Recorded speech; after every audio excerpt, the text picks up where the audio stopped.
로마서 8장 35절 그리고 36절, 37절 이렇게 세 절 보겠습니다. 누가 우리를 그리스도의 사랑에서 떼어놓으려 환난이나 공경이나 핍박이나 기근이나 벌거벗음이나 위험이나 칼이랴.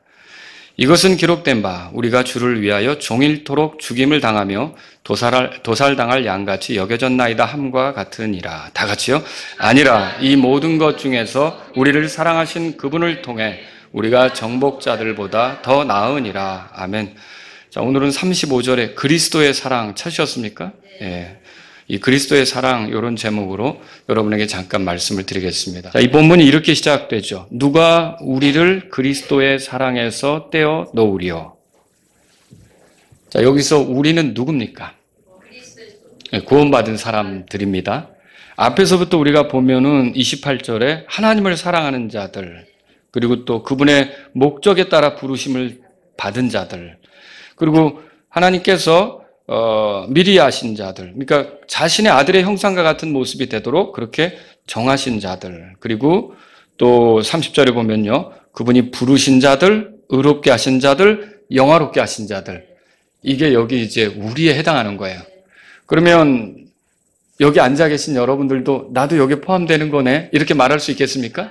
예, 이게 구원받은 사람, 그리고 거듭난 사람, 성도가 된 사람, 믿는 사람을 여기서 이제 생각하시면서 우리를 대하시면 되겠습니다. 자, 그런데 여러분 그 암벽 타기 하는 사람 보신 적 있습니까? 이렇게 이제 뭐 잡고 이렇게 벽을 올라가는 거죠. 예, 저도 이제 그걸 본 적이 있는데 프리솔로 등반이라고 하는 게 있습니다. 이 프리솔로 등반이라고 하는 거는 어떤 장비, 뭐 로프, 줄 있잖아요. 그것도 없이 그저 초크라고 하죠. 이렇게 분필가루 같이 생긴 거, 하얀 거, 그런 것만 가지고서 이렇게 그저 올라가는 거예요. 그래서 어떤 목적지까지 이렇게 올라가는 건데 이게 상당히 사람들에게 흥분을 주고 매력적으로 이렇게 보이는 스포츠예요. 그런데 떨어지면 죽습니다. 굉장히 위험한 거예요. 근데 왜 그러냐면 어떤 안전장치도 없이 이렇게 겨우 붙잡고 올라가는 그런 암벽타기이기 때문에 그렇다는 거죠. 그런데 대개는 등반할 때 어떻게 하냐면 그 로프를 사용하죠. 안전장치로 고리도 사용하고 이렇게 해서 그 고리를 받고 로프를 연결하고 이런 식으로 해서 로프로 올라가는 거예요. 그러면 그렇게 하다가 만일 어려운 구간에서 헛디는다든지 붙잡지 못해서 미끄러진다든지 할 때 추락을 하겠죠? 그럼 그 사람이 그 로프가 있는데 죽겠습니까? 죽지는 않죠. 그럼 그 로프 때문에 결국은 휘청하고 흔들리긴 하겠지만 다시 중심을 잡고 올라갈 수가 있는 거죠. 그렇게 사람의 목숨을 책임지는 그 등반에서 로프처럼 우리가 구원의 여정에 있어서 넘어져도 우리가 안전하게, 그러니까 우리의 구원이 완전히 끝나버리는 일이 없도록 붙잡아주는 그 구원의 줄이 그리스도의 사랑이라는 거예요. 그 그리스도의 사랑 때문에 저와 여러분들은 한 번 구원받으면 영원히 그 구원을 잃어버릴 수가 없는 거죠. 오늘 본문은 그 그리스도의 사랑에 관한 질문으로 시작이 돼요. 제가 31절부터 이렇게 흘러내려오는 그 본문을 보면 5가지 질문이 있다고 그랬죠. 그 5가지 질문들 중에 마지막 질문에 해당하는 게 오늘 나오는 거예요. 누가 우리를 그리스도의 사랑에서 떼어놓으리요? 이렇게 했어요. 이게 이 말이 뭡니까? 질문은 했지만 의도된 답을 원하고 있는 거죠. 그러니까 아무도 우리를 그리스도의 사랑에서 떼어놓을 수 없다라고 하는 걸 말하기 위해서 이 질문을 지금 사용하는 거죠. 로프에 의지해서 등반가가 그 벽을 오를 때, 그럴 때 안전한 것처럼 그리스도의 사랑에 의지해서 우리가 구원의 여정을 갈 때 여러분과 저의 구원은 안전하고 흔들림이 없게 된다는 거죠. 자, 오늘 저는 그래서 그리스도의 사랑에 대해서 이렇게 이제 한 2가지 정도 이렇게 여러분에게 말씀드리려고 하는데, 뭐 그리스도의 사랑의 깊이, 풍성한 뭐 여러 가지 뭐 얘기할 수 있겠지만 이 본문에서 제가 그냥 한 두 가지만 다른 데서 또 살펴보기로 하고 이 본문에서 발견할 수 있는 그 두 가지를 말씀드리면, 첫 번째로 그리스도의 사랑이 영원하다는 겁니다. 그리스도의 사랑이 영원하다는 거예요. 여기 그 35절에 다 같이 읽죠. 누가 우리를 그리스도의 사랑에서 떼어놓으리요.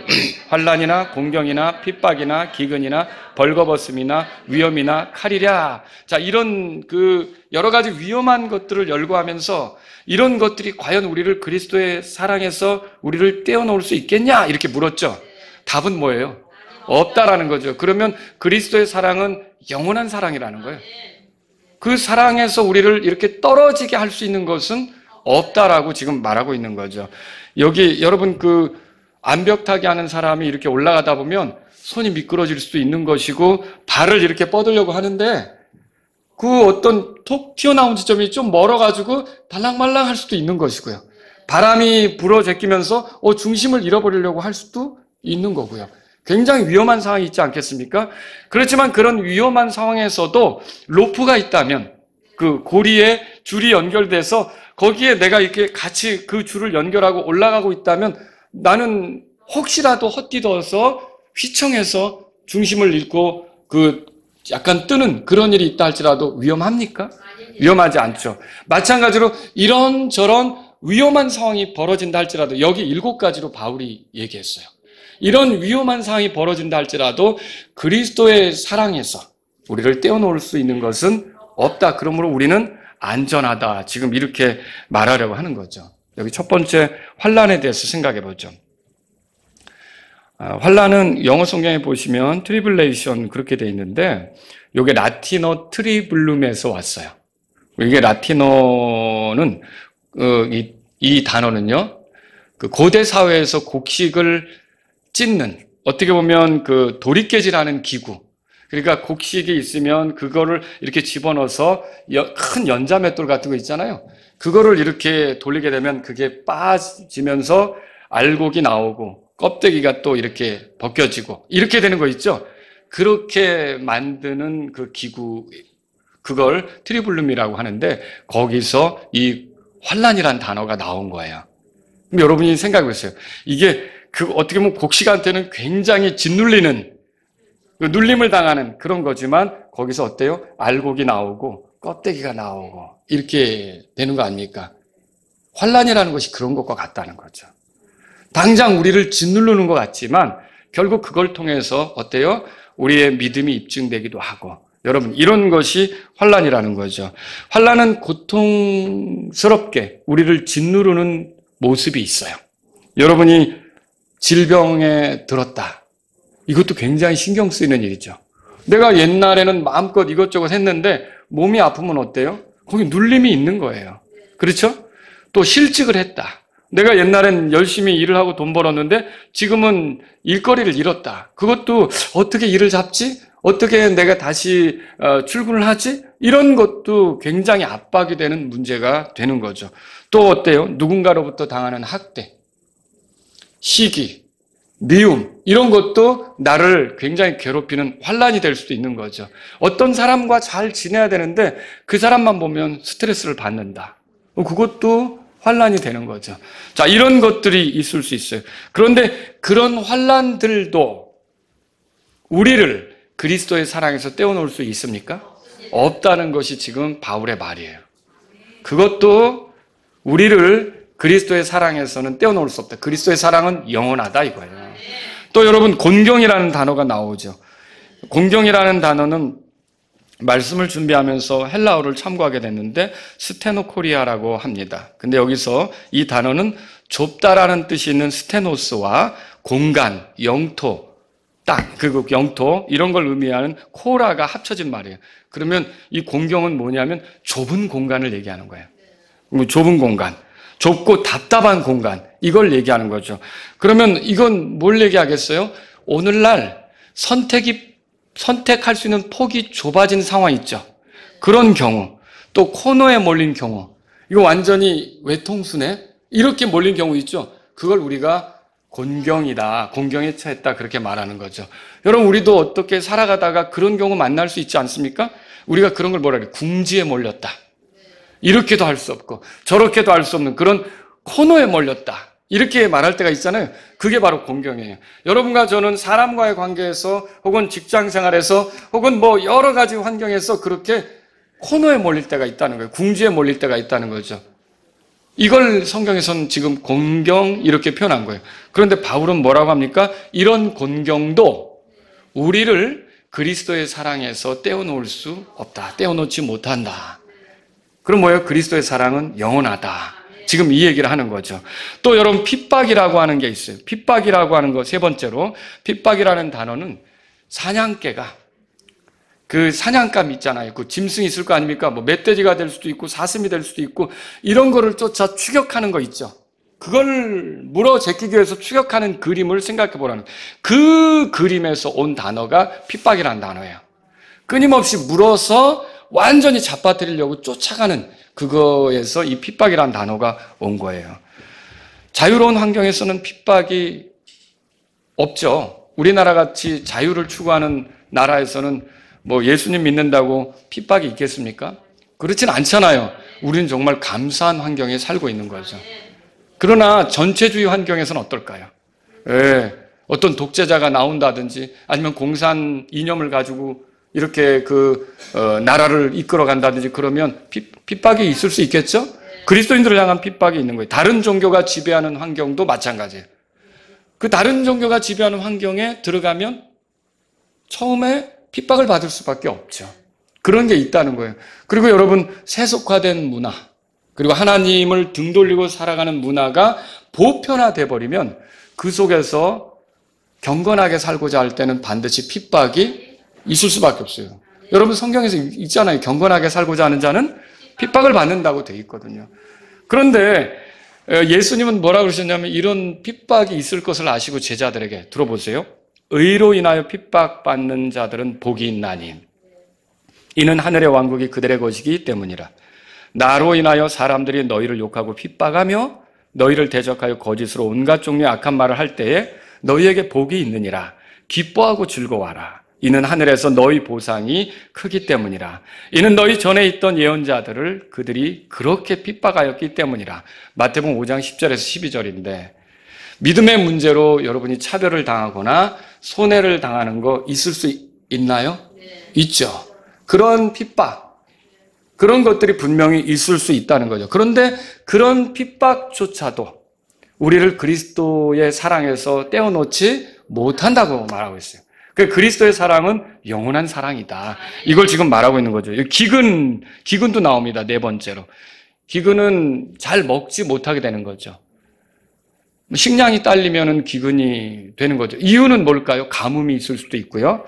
자연적 재해로 농작물 다 망칠 수 있고요. 아니면은 전쟁이 있어서 먹지 못하는 그런 기근이 있을 수도 있는 거고요. 유대 땅에도 그런 게 많았거든요. 전쟁이 들면 기근이 같이 오거든요. 그리고 또 병충해의 영향으로 이렇게 기근이 올 수도 있다는 거죠. 오늘날도 세계 도처에 제대로 먹지 못하고 이렇게 굶는 사람들이 많이 있는 거예요. 이게 굶는다는 거는 우리 인간사의 가장 기본적인 게 해결되지 않는 거죠. 그러니까 정말 우리나라가 6.25 전쟁 이후 굉장히 가난했다고 하잖아요. 정말 순위를 매기면 얼마나 가난한지 순위를 매기면 뒤에서부터 순위를 매길 때 우리나라를 찾을 수 있는 그렇게 필리핀보다도 못 살았고요. 북한보다도 못 살았다고 그래요. 북한이 우리나라의 40배 더 잘 살았다고 그러고 그 당시에. 그런데 그럼에도 불구하고 어떻게 해서든지 먹어야 된다. 그래서 열심히들 이렇게 노력하고 물론 하나님께서 복을 주셨죠. 그렇죠? 그렇게 해서 이 먹는 문제를 해결했잖아요. 근데 지금도 이 먹는 문제가 해결되지 않은 이 기근 속에 사는 사람들이 많다는 거죠. 그런데 바울은 뭐라 그러냐? 이런 기근도 우리를 그리스도의 사랑에서 떼어놓지 못한다. 그렇게 말했어요. 그러니까 그리스도의 사랑은 아무것도 방해할 수가 없고 영원하다는 거죠. 그리스도의 사랑이 영원하다는 거예요. 벌거벗음은 뭐예요? 기근과 더불어 의식주에 관한 것을 말하는데 기근이 먹는 거에 부족이라면 이 벌거벗은 건 입는 거에 부족이에요. 그럼 뭡니까? 예수님이 제자들에게 이렇게 말씀하시는데 너희 생명을 위하여 무엇을 먹을까? 또는 몸을 위해 무엇을 입을까? 염려하지 말라. 누가복음 12장 22절에 써 있죠. 먹지 못하는 것처럼 입지 못하는 것도 문제가 되죠. 뭐예요? 궁핍함. 기본적인 필요가 채워지지 않는 것. 의식주는 기본적인 거잖아요. 이런 것들을 말하는 거죠. 그런데 그런 벌거벗음도 우리를 그리스도의 사랑에서 떼어놓지 못한다. 그리스도의 사랑은 영원한 사랑이다. 이 말을 하는 거죠. 또 여기 위험이란 말이 6번째로 나오죠. 자, 위험. 이 위험은 상당히 다양합니다. 여기서 위험은 그리스도인이라는 이유로 겪는 것들을 말해요. 바울이 이렇게 성경에 썼던데 읽어보셨을 거예요. 고린도후서 11장 26절에 바울은 자주 여행하면서 물들의 위험들과 강도의 위험들과 내 동포에 의한 위험들과 이교도들에 의한 위험들과 도시에서의 위험들과 광야에서의 위험들과 바다에서의 위험들과 거짓 형제 중에서의 위험들을 겪었다고 그렇게 말하고 있어요. 예수님을 믿고 따른다는 것은 위험이 많다는 거죠. 그런데 그런 위험들도 우리를 그리스도의 사랑에서 떼어놓지 못한다고 말하고 있는 거예요. 그러니까 그리스도의 사랑은 어떤 사랑이에요? 영원한 사랑이다. 이걸 우리가 알 수 있는 거죠. 또 여기 마지막으로 칼이 등장합니다. 칼은 다른 말로 말하면 폭력을 얘기하는 거예요. 우리가 그리스도인으로 살아가면서 폭력을 당할 수가 있다는 거죠. 역사적으로 보면 그리스도인들은 믿음을 지키려다가 화형을 당하기도 하고요. 수장을 당하기도 하고요. 붙잡혀서 고문을 당하기도 하고요. 감옥에 투옥되어 있기도 하고요. 죽임을 당하기도 했던 거예요. 자, 초대교회에서도 그런 예들이 나오죠. 돌 맞아 죽은 최초의 순교자 스데반을 우리가 성경에서 읽어보잖아요. 그리고 예수님의 12제자 중에 또 칼로 목베임을 당해서 당한 야고보를 사도행전 12장에서 발견하잖아요. 훗날 베드로도 결국은 거꾸로 십자가에 매달려서 죽었다는 얘기가 전해지고요. 사도 바울도 칼로 목베임을 당해서 죽었다고 전해주고 있어요. 근데 그럼 이 사람들은 다 왜 이렇게 핍박을 당하고 칼에 의해서 어려움을 당하고 죽임을 당했는가? 믿음을 지키려다 이렇게 된 거거든요. 저와 여러분들이 마지막 때 믿음을 지키려고 하다가 이런 칼 휘두르는데 당할 수가 있다는 거죠. 보세요. 그래서 오늘 36절에 이렇게 써 있어요. 다 같이 읽어보겠습니다. 이것은 기록된 바 우리가 주를 위하여 종일토록 죽임을 당하며 도살당할 양같이 여겨졌나이다 함과 같으니라. 자, 이 바울이 이 말을 하는 건 시편 44편 22절에서 이거 인용해가지고 지금 하는 말이거든요. 시편 44편이 써질 그 시가 써질 배경은 어떤 거냐면 이스라엘 백성들이 주변 민족으로부터 괴롭힘 당하는 거. 그 상황 속에서 그걸 썼던 거예요. 근데 구약 시절에 이스라엘 백성이 주변 민족들로부터 괴롭힘을 당하는 것처럼 오늘날에는 그리스도인들이 그 믿지 않는 주변 사람들로부터 괴롭힘을 당할 수 있다는 것을 여기 얘기하는 거죠. 그래서 여기 종일토록 죽임을 당한다는 말, 그리고 도살할 양같이 여겨진다는 말, 이게 뭐예요? 그리스도인이 이 세상에서 폭력에 의해 어려움을 당할 수가 있다는 것을 보여주고 있는 거죠. 그래서 얼마 전에 우리가 인도의 동북부에 있는 한 부족에게 도움을 준다고 헌금을 모아서 보내기도 했지만 거기에 있는 사람들이 이웃 부족, 그 힌두교를 섬기는 부족들에 의해서 공격을 받았어. 집도 잃어버리고 맞기도 하고 이런 일이 벌어졌다는 거죠. 여러분 초대교회 안에서 그리스도인으로 사는 일이 쉬웠겠습니까? 어려웠어요. 왜 그러냐면요. 그 주변의 사람들은 로마 황제를 주라고 고백했어요. 근데 그리스도인들은 다른 주가 있어요. 저와 여러분들의 주가 누굽니까? 예수님이시죠? 그러니까 로마 황제나 그 황제를 추종하는 사람들은 그들이 인정한 그 주, 황제가 아니라 다른 주를 섬기는 게 못마땅한 거예요. 그들이 그리스도인들도 그래, 그건 너희들의 신앙이니까 어디까지나 너희들을 그래, 그 정도는 존중해 주지. 이게 아니었던 거예요. 그래서 예수님을 자신들의 주로 고백한 사람에 대해서는 마치 황제 통치에 저항하는 사람들처럼 간주해서 괴롭히는 일들이 있었던 거죠. 그래서 투옥하고 고문하고 짐승과 싸움을 붙이고 살해하고 이런 일이 있었던 거죠. 그렇지만 여러분, 그런 칼, 이것들이 우리를 그리스도의 사랑에서 떼어놓을 수 있겠습니까? 그렇게 하지 못한다는 게 지금 바울의 말인 거예요. 그러니까 그리스도의 사랑은 어떤 거예요? 영원한 사랑이다 이렇게 말하는 거죠. 오늘날 이런 일이 세계 도처에서 일어나고 있어요. 여러분과 저는 대한민국에 살고 있는 것을 감사하게 생각해야 돼요. 대한민국이 자유롭게 사는 나라다. 무엇을 믿어도 되는 나라다. 이게 여러분과 저는요, 굉장한 복이라는, 그러니까 우리나라가 이런 환경에 있다는 것을 감사하셔야 돼요. 세계 모든 나라가 대한민국 같지는 않습니다. 당장 저 북한만 들여다보더라도 어때요? 그 전체주의 체제에서 거기서 예수님 믿는다고 하면 살아남겠습니까? 어려운 거죠. 중국은 어때요? 예, 중국도 마찬가지예요. 그리스도를 전하는, 예수님을 전하는 선교사들을 달게 받아들이나요? 받아들이지 않습니다. 그리고 거기서 교회 세우는 게 어려우니까 여러분과 제가 알고 있는 우리 김근호 목사님이라든지 민영기 목사님 같은 경우는 사역지를 이쪽으로 옮겨서 여기 그 돈 벌러 들어온 중국인들을 상대로 해서 선교를 하겠다는 거 아닙니까? 거기서 선교가 어려우니까. 왜 이런 일들이 벌어지는 거예요? 이게 자유롭게 하나님을 섬기고 예수님을 섬기고 이런 환경이 어디나 있는 건 아니라는 거죠. 여러분, 이건 정말 감사할 일이에요. 우리가 이런 환경 속에서 살고 있다는 것에 대해서 하나님께 감사해야 돼요. 오픈도어라는 단체가 낸 통계 자료에 의하면 2022년 한 해 동안 전 세계에서 살해된 기독교인 수가 5,898명, 예배당 공격 횟수는 5,110건, 그리고 그리스도인들을 체포하고 구금하고 감금한 거는 6,175명, 납치된 기독교인은 3,829명, 강간과 성추행을 당한 기독교인은 최소 3,147명에 이른다고 전하고 있어요. 그러니까 전 세계 그 기독교인들이 굉장히 어려움 속에 있는 거예요. 우리는 지금 그런 거랑 상관없잖아요. 조금 전도하러 나갔을 때 누가 눈치 주고 불편하게 하는 거, 이런 것도 우리는 지금 아주 그냥 못마땅한데 여기서 하지 마세요. 이런 경우 있잖아요.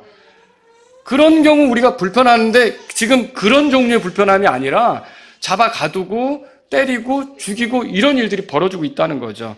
그래서 아프리카 신자 5명 중 1명, 아시아 신자 2명 중 1명, 라틴 아메리카 신자 14명 중 1명, 전 세계 기독교인 7명 중 1명이 박해 속에 처해 있다는 거예요. 물론 이게 정말 구원받은 기독교인이냐라고 얘기할 때는 또 상황이 달라지겠지만 어쨌든 자신을 기독교인이라고 표방하는 그런 사람들 틈에서 이런 일들이 벌어지고 있다는 거죠. 이건 도살할 양처럼 여겨지는 그 일이 이루어진다는 말이 지금 세계 도처에서 이루어지고 있는 거죠. 이게 얼마나 심각한 상황입니까? 그런 것들이 그런데 그리스도의 사랑에서 우리를 떼어놓을 수 있습니까? 떼어놓지 못한다는 게 바울의 말이에요. 왜 그렇습니까? 그리스도의 사랑은 영원한 사랑이다. 십자가로 그 사랑을 시작하셨죠. 그리고 이 땅에 올 때부터 우리를 사랑하시고 그리스도가 뭘 보셨냐면 하나님 아버지가 우리 사랑하는 거 아셨죠. 그럼 예수님은 하나님을 사랑할까요? 당연하죠. 근데 하나님 아버지께서 우리를 사랑하는 걸 아셨어요.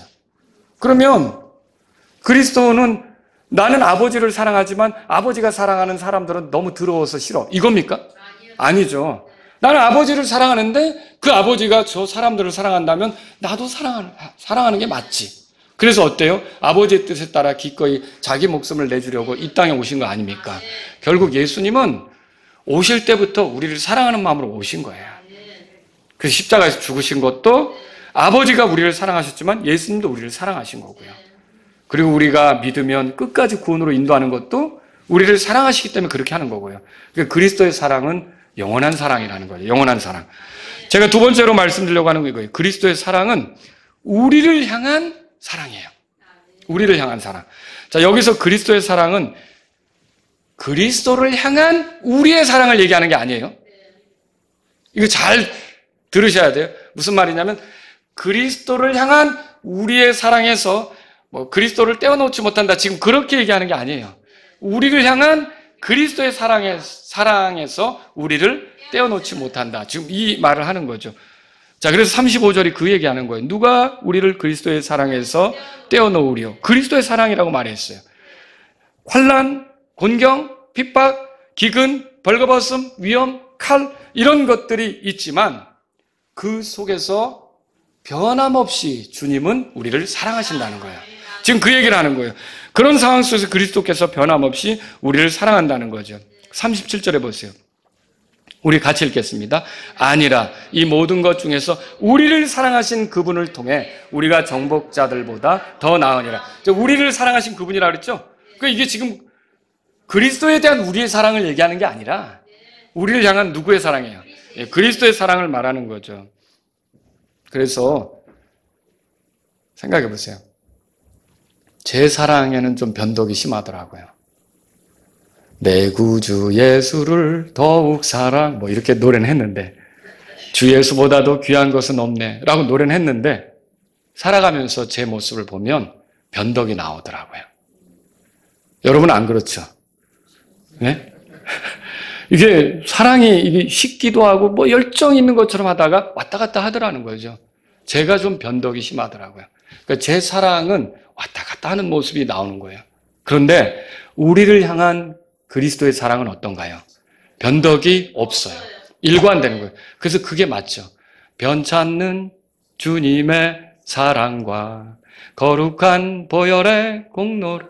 여러분, 변찮는 주님의 사랑, 그게 뭘 말하고 있어요? 예, 변하지 않는 주님의 사랑. 여러분, 그거 믿으십니까? 나는 그렇게 변덕을 부렸지만 나를 향한 주님의 사랑은 변함이 없다. 일관되다. 그걸 우리가 보는 거죠. 앞에서 열거된 7가지의 어려움은 결국 우리가 그리스도께 속했음을 보여주는 그런 것이 돼요. 아까 환난은 결국 그게 짓누르면서 연자맷돌 같은 걸로 으깨지지만 알곡이 나오고 필요 없는 건 벗겨지고 이렇게 된다 그랬잖아요. 이 환난이라고 하는 이 여기에 나온 것들은 우리가 그리스도인으로 살아가는데 어떤 경험을 우리에게 가져다 주는 거냐면 이게 오히려 더 우리가 그리스도의 사랑을 통해서 더 그리스도께 붙게 만들어주는 게 이 7가지예요. 여러분, 그래서 성도는 어려움을 당할 때 뭘 깨닫게 되냐면 이게 복을 누릴 수 있는 기회다라는 걸 알게 돼요. 그리고 하나님과 더 가까워질 수 있는 기회다라는 걸 눈치채게 되죠. 그리고 위로부터 오는 은혜를 입을 기회다. 분명히 내가 사람들로부터 욕을 얻고 핍박을 당할 수도 있겠지만 내가 복을 누릴 수 있는 기회다. 이렇게 생각하는 것이 이 7가지 열거된 것들, 어려운 것들 있잖아요. 이런 것들을 대하는 성도들의 자세가 된다는 거죠. 여러분, 성도는 시편 119편 71절에 따르면 고난당한 것이 자기에게 유익이다. 여러분 읽어보셨어요? 왜? 하나님 말씀을 더 잘 깨달으니까. 어려우면 하나님 말씀이 더 잘 이렇게 보이지 않던가요? 그죠? 이게 뭐 잘 되고 뭐 이렇게 아무 문제 없고. 그래서 여러분들이 이상하게 어려우면 주님을 찾으려고 하고 뭐가 문제가 없고 순탄하면 주님 안 찾으려고 하고 이건 문제죠. 잘못이죠. 근데 이 어려우면 어때요? 하나님 말씀이 더 잘 깨달아지고 그리고 내가 그 고난이 내게 유익이구나. 이걸 깨닫게 된다는 거죠. 또 어때요? 빌립보서 1장 21절에는 심지어 이런 것도 있죠. 바울이 죽는 것도 이득이다. 여러분, 어려워가지고 내가 죽는 것도 나한테 이득이 되는데 왜 죽는 게 이득이에요? 근데 죽으면 그 순간 어떻게 되는 거예요? 예, 주님과 함께 있게 되는 거잖아요. 얼마나 이득입니까? 영광스러운 주님과 함께 있게 되는 건데 복된 순간을 맞이하게 되는 거 아닙니까? 이게 그리스도인들은 어려움을 대하는 태도가 그렇다는 거죠. 결국 여기 5절에 누가 우리를 그리스도의 사랑에서 떼어놓으리요 물었죠? 37절에 있다는 말이야 없다는 말이야? 아니라 그렇게 나오죠? 우리를 떼어놓을 수 있는 게 아무것도 없다, 그 얘기를 하는 거죠. 여러분, 어떤 어려움에 처하더라도 그것은 우리로 하여금 주님에 대해 더 배우고 경험하게 만드는 거예요. 그러니까 여러분과 저는 어려움을 당할 때 짜증내면 안 되는 거죠. 이스라엘 사람처럼 불평하면 안 되는 거죠. 하나님이 모든 걸 아실까요? 아시죠? 주권자이시죠? 섭리를 가지고 일하시는 분이시죠? 자, 우리가 당장 느끼기에는 불편한 것이지만 하나님이 뭔가 나를 다루시기 위해 그런 걸 허락하실 수 있는 거죠. 그러면 나는 그 속에서 주님을 더 알아갈 기회로 삼고 주님의 은혜를 누릴 기회로 삼고 주님의 복을 경험할 기회로 삼는 것이 내가 그걸 대하는 태도죠. 그러면서 그 속에서 난 뭘 더 느낄까요? 변함없는 그리스도의 사랑을 더 느끼게 되겠죠. 그런데 내가 불평하고 원망하고 그렇게 하면서 변함없이 나를 사랑하고 있는 그 그리스도의 사랑에 대해서 내가 감지하지 못한다면 그건 내가 영적으로 손해인 거죠. 손해인 거죠. 여러분 여기 보니까 결국 37절에 다 같이 읽어보겠습니다. 아니라 이 모든 것 중에서 우리를 사랑하신 그분을 통해 우리가 정복자들보다 더 나으니라. 정복자들보다 더 낫다고 돼 있어요. 이 당시 로마 제국은 이곳저곳 정복하고 다녔는데 정복자들은 땅을 얻고 도시를 얻고 백성을 얻고 노획물을 얻고 또 높은 지위를 얻게 되고 많은 사람들이 우러러보는 지위에 있게 되는 거죠. 그런데 그들이 그리스도인들을 압제할 수도 있고요. 근데 여기 그 정복자들은 어떤 사람들과 같으냐면요. 아무런 안전장치도 없이 절벽을 등반하는 사람과 같은 거예요. 한순간 그들이 실수하면 어떻게 될까요? 밑으로 떨어져서 그들은 아무것도 아닌 것처럼 돼버리게 되는 거죠. 그런데 그들이 그럴지라도 우리는 어때요? 모든 준비가 다 되어서 안전장치, 줄이 있고 고리가 있고 이런 걸 통해서 절벽을 오르는 사람과 같다는 거죠. 우리에게 그런 줄 역할을 하는 거, 우리의 그 안전을 보장해 주는 게 뭐라 그랬어요? 그리스도의 사랑이라고 그랬죠. 그 사랑이 우리와 함께하는 한 우리는 정복자들이 부럽지 않은 거예요. 우리가 그들보다 더 나은 거예요. 여러분이 그렇게 믿으시기 바랍니다. 여기 보세요. 그래서 로마서 8장 17절에 한번 우리가 다 같이 읽겠습니다. 또 만일 자녀들이면 상속자들, 곧 하나님의 상속자들이요 그리스도와 공동 상속자들이니 만일 우리가 그분과 함께 고난을 받는다면 이것은 또한 우리가 또한 영광도 함께 받게 하려 함이니라. 자, 그분과 상속자예요. 공동 상속자. 그러니까 땅의 정복자들은 이 땅에서 얻고 잃어버리겠죠. 그들이 떨어지는 날 잃어버리겠죠. 그런데 저와 여러분들은 잃어버리지 않습니다. 그분과 공동 상속자예요. 그리고 지금은 고난도 그분과 함께 당하는 거죠. 하지만 영광도 함께 누리기 위해서 그렇게 되는 거죠. 그 다음 구절 보세요. 18절 다 같이 읽습니다. 이는 내가 생각하건대 현재 이 시간의 고난들은 장차 우리 안에 나타날 영광과 비교할 가치도 없기 때문이라. 우리가 어떤 어려움을 겪든 결국 주님이 나를 만드셔서 하나님 원하시는 그 창작물, 하나님이 지으시고자 했던 그 모습으로 나를 드러내게 될 때는요, 내가 겪었던 그 환난, 곤경, 여러 가지 어려움이 있잖아요. 이런 것들은 정말 아무것도 아니구나 라고 생각하게 될 그날이 올 거라는 거죠. 저와 여러분들은 그리스도의 사랑에 의해서 사는 사람이라는 거죠. 말씀을 정리해 볼게요. 저와 여러분들은 그리스도의 사랑을 받는 사람들인데 그 그리스도의 사랑은 영원한 사랑이에요. 그 그리스도의 사랑은 변함이 없어요. 우리가 좀 변덕이 있어서 그렇지. 그렇지 않습니까? 내가 이제 새해가 됐으니까 올해는 성경 좀 읽어야지. 이렇게 마음 잡수셨던 분들이 있을 거예요. 지금 잘하고 계시죠? 식을 수도 있어요. 알죠? 그렇지만 어때요? 우리가 다시 그리스도의 사랑을 생각해서 변함없는 그리스도의 사랑을 생각해서 나도 다시 주님께 내 사랑을 보여드리라. 이것이 우리에게 필요한 거예요. 우리는 완전할 수는 없지만 자꾸 그렇게 그 사랑에 반응하면서 우리도 주님을 사랑하는 태도로 나아가는 것은 필요하다는 거죠. 여러분 이 말씀을 통해서 우리가 그리스도인이라면 생각해야 될 게 있는데 세 가지로 말씀드릴게요. 첫째, 그리스도인이 되면 어려움이 사라지리라는 생각은 하지 말아야 돼요.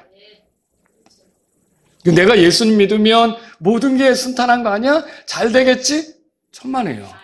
여기 지금 35절에 나온 그 7가지 있죠? 이게 그리스도인들이 겪게 될 거라는 거예요. 그러니까 그리스도인이 되면 어려움이 사라지겠지. 여러분 그런 생각하면 안 되는 거죠. 오히려 그런 어려움이 있고 그런 어려움이 주어지더라도 그런 어려움들은 우리를 그리스도의 사랑에서 떼어놓지 못한다라고 생각하면서 가셔야 되는 거죠. 그런 겁니다. 오히려 위기는 주님을 더 알 수 있는 기회고 주님의 권능, 또 주님의 함께 하심, 이런 주님의 은혜, 이런 것들을 더 경험할 수 있는 기회라고 생각하면서 나가야 되는 거예요. 그래서 내가 왜 예수님 믿는데 이렇게 늘 아프지? 있을 수 있는 거죠. 내가 왜 예수님 믿는데 사업이 이렇게 안 풀리지? 있을 수 있는 거죠. 내가 왜 예수님 믿는데 자꾸 이렇게 궁지에 몰리지? 있을 수 있는 거죠. 그런데 거기서 우리가 뭘 발견하기 원하냐면 변함없는 그리스도의 사랑을 발견하고 그 사랑 안에서 세상 사람들은 보여줄 수 없는 어떤 그런 힘 있는 모습, 여유로운 모습, 헤쳐나가는 모습, 이런 것들이 드러나면 하나님께 영광이 되기를 원하는 거죠. 여러분과 저는 그래서 그리스도인으로 살면 어려움은 없을 거야 이렇게 생각하면 안 돼요. 환경을 바꾸는 게 아니라 나를 바꾸려고 하는 게 하나님의 계획이에요. 세상은 여전히 그렇게 돌아가고 있어요.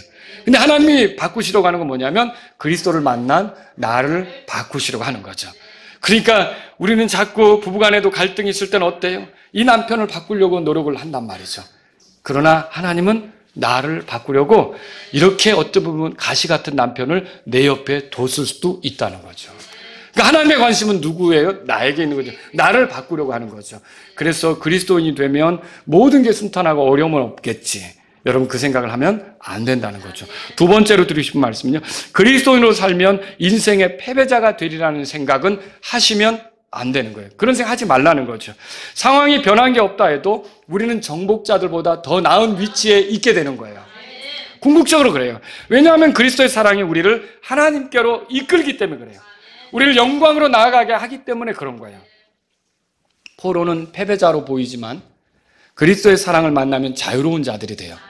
제가 오늘 말씀을 준비하면서 어떤 미국 목사님이 쓴 책인데 그 책에서 여기 아주 신기한 내용을 발견했어요. 그래서 이거 우리 성도님들에게 알려드리겠다. 그래서 소개하는 건데 해롤드 보컬이라는 미국인 선교사가 있었습니다. 그분이 설교 중에 했던 내용이더라고요. 그래서 이게 근데 제가 이 얘기를 하는 이유는 이게 우리나라랑 관계가 있는 거예요. 해롤드 보컬이라는 미국인 선교사가 있었는데 그 사람은 한국 전쟁 때 미국 육군에 징집되어 전쟁 포롱 수용소에서 수용소 있죠. 그걸 담당하는 그 포로들을 담당하는 목사가 된 거예요. 한국에 와서 이 해롤드 보컬이라는 분이. 그래서 북한 사람 수만 명이 전쟁 포로 수용소에 갇혀 있는데 그 속에도 여전히 공산주의를 주장하는 사람들은 막 선동하고 폭동을 일으킬 거 아닙니까? 굉장히 시끌벅적한 일들이 일어나는 거죠. 소요가 일어나고 반란이 일어나는 거죠. 그런데 이 보컬 선교사가 한국말을 했어요.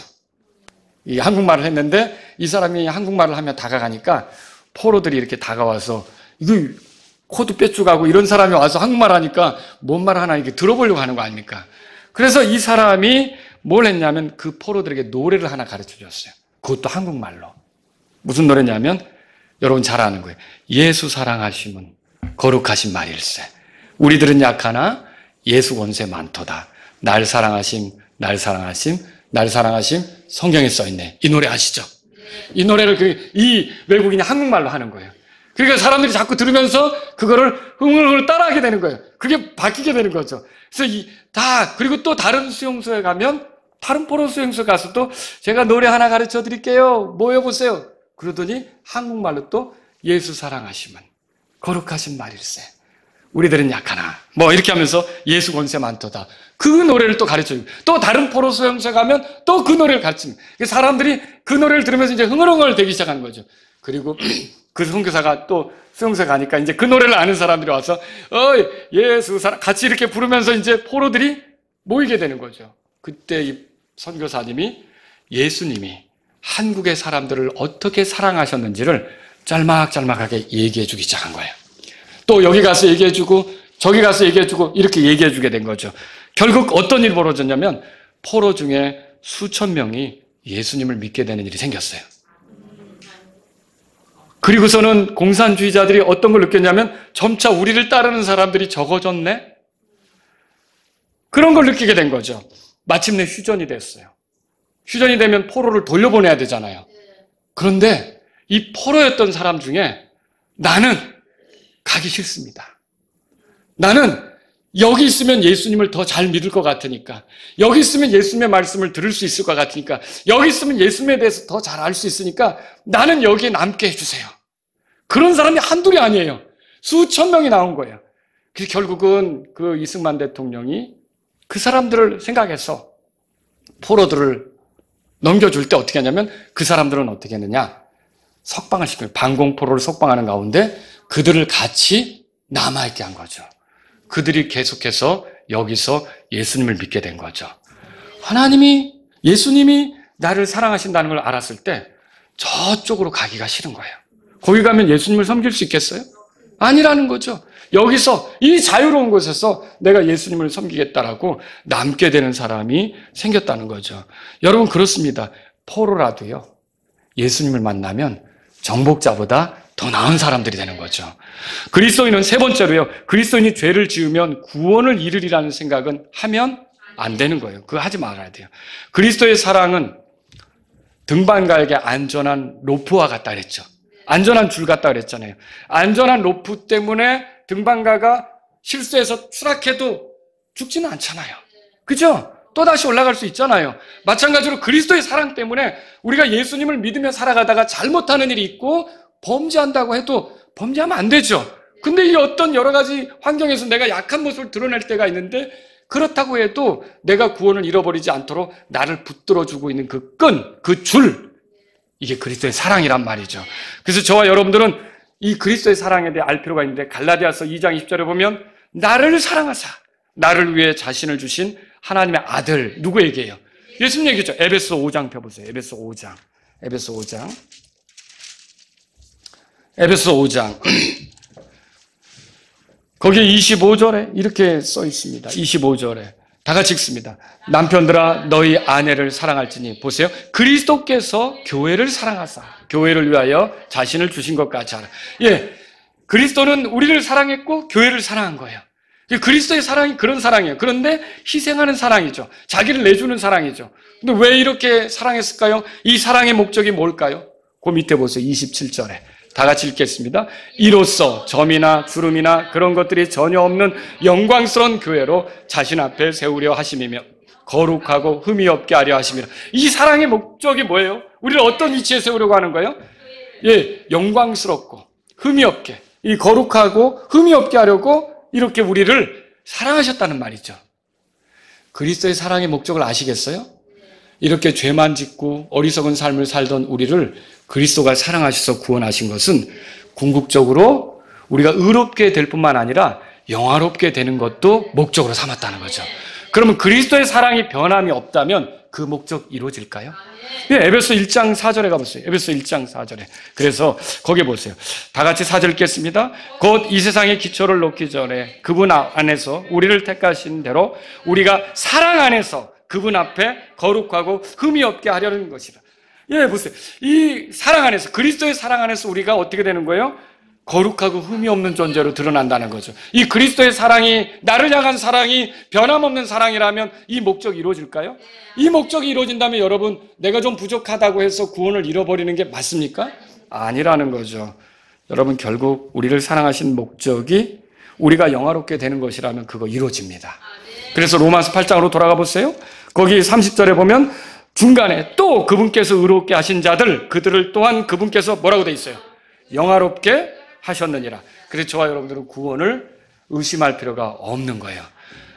우리를 그리스도의 사랑에서 떼어놓을 수 없다면, 떼어놓지 못한다면 여러분과 저는 완전히 그 그리스도 안에서 영광스럽게 되는 날을 바라보며 가게 되는 거죠. 이게 그리스도에 대한 내 사랑을 얘기하는 거예요? 나에 대한 그리스도의 사랑을 얘기하는 거예요?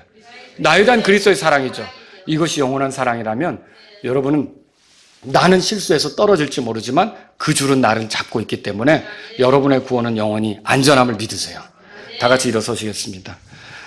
오늘 이 말씀을 들으신 여러분 가운데 하나님 아버지, 저를 이렇게 그리스도가 사랑하셨다면 내 나머지 인생도 그리스도를 사랑하며 살아가기를 원합니다. 이런 분이 있다면 이 시간 주님 앞에 나아가십시오. 여러 가지 어려움이 내게 주어지고는 있으나 이 어려움이 주님을 알 수 있는 기회요, 섬길 수 있는 기회요, 또 주님의 은혜를 깨달을 수 있는 기회, 주님의 능력, 주님의 어떠하심을 경험할 수 있는 기회라고 한다면 저는 어려울 때 더 주님을 신뢰하기를 원합니다. 그리스도의 사랑을 의지해서 나아가길 원합니다. 이런 분이 있다면 주님 앞에 기도하십시오. 내가 잘못했을 때 혹시 이것 때문에 내 어떤 위치가 흔들리는 거 아닌가라고 생각했던 분들은 오늘 그게 아니라는 걸 알고 이렇게 그리스도의 사랑, 변함없는 사랑으로 나를 붙잡아 주시는 이런 내 구주 예수님을 내가 넘어졌어도 털고 자백하고 돌이켜서 계속 주님 따르기 원합니다. 이런 분이 있다면 이 시간 주님 앞에 나아가십시오.